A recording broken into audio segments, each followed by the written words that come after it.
ছবিতে যাকে দেখছেন তিনি কোনো সাধারণ ছিলেন না। তিনি ছিলেন এক দুর্দান্ত চোখের ফটোগ্রাফার। এমন চোখ যে চোখে প্রকৃতি কথা বলতো, মানুষ জীবন্ত হয়ে উঠত ক্যামেরার ফ্রেমে। তার তোলা প্রতিটি ছবি ছিল গল্প, ছিল নিখুঁত সময়বোধ, ছিল জীবনের রং। তার নাম ইশতিয়াক আহমেদ রাফিদ, বয়স মাত্র 20। তবে এই 20টি বছরে তার প্রতিভা এমন উচ্চতায় পৌঁছেছিল যা অনেকেই এক জীবনে পারেন না। তিনি আন্তর্জাতিক মানের পুরস্কার পাওয়ার মতো প্রতিভার অধিকারী ছিলেন। শুক্রবার ঢাকার কুর্মিটোলার রেল লাইনের পাশে ফুটে ওঠা কৃষ্ণচূড়া গাছের ছবি তুলতে গিয়েছিলেন রাফিদ। সেই আগুনরাঙা ফুল, সেই বিকেলের আলো আর তার ক্যামেরায় বন্দী হয়ে যাওয়া নিখুঁত মুহূর্তটাই ছিল তার লক্ষ্য। তিনি দাঁড়িয়েছিলেন রেল লাইনের মাঝখানে। তার পেছনে ছিল তার খালাতো ভাই সহ আরো বেশ কয়েকজন তরুণ। ওখানে তখন তাদের নিজেরাই ছবি তুলছিল। সামনের দিক থেকে একটি ট্রেন আসতে দেখা যায়। সেটি দেখে আশেপাশের কয়েকজন তরুণ তড়িঘড়ি করে লাইন ছেড়ে বাইরে সরে যায়। রাফিদও সেটা লক্ষ্য করেন। তার মুখ তখন সামনের ট্রেনের দিকে ঘোরানো, কিন্তু সেই মুহূর্তে ঘটে যায়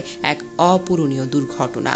সামনের ট্রেনের হর্ন আর আওয়াজ এতটাই তীব্র ছিল যে পেছন থেকে আসা আরেকটি ট্রেনের শব্দ তিনি টের পাননি। তিনি দাঁড়িয়েছিলেন যে লাইনে, ঠিক সেই লাইন দিয়ে পেছনের ট্রেনটি দ্রুত চলে আসে। আশেপাশের মানুষ চিৎকার করে তাকে সরাতে পারেনি। মাত্র কয়েক সেকেন্ড, আর সেখানেই থেমে যায় এক স্বপ্নবাজ তরুণের জীবন।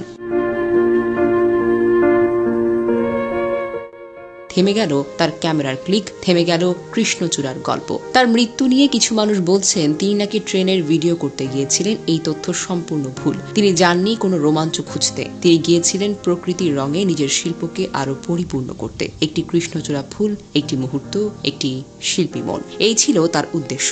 আর সেই উদ্দেশ্যই তাকে দিতে হলো তার জীবন। পরদিন শনিবার সকাল 9টায় তার নিজ গ্রামের মসজিদের পাশে ছায়া ঘেরা এক প্রশান্ত কোণে তার দাদার পাশে শায়িত করা হয়েছে তাকে। 3.5 হাত মাটির নিচে সেই ঘর, যেখানে এখন তিনি ঘুমিয়ে আছেন। তার মা কান্নায় ভেঙে পড়ছেন। তার বাবার চোখে ছিল এক নির্বাক বেদনা।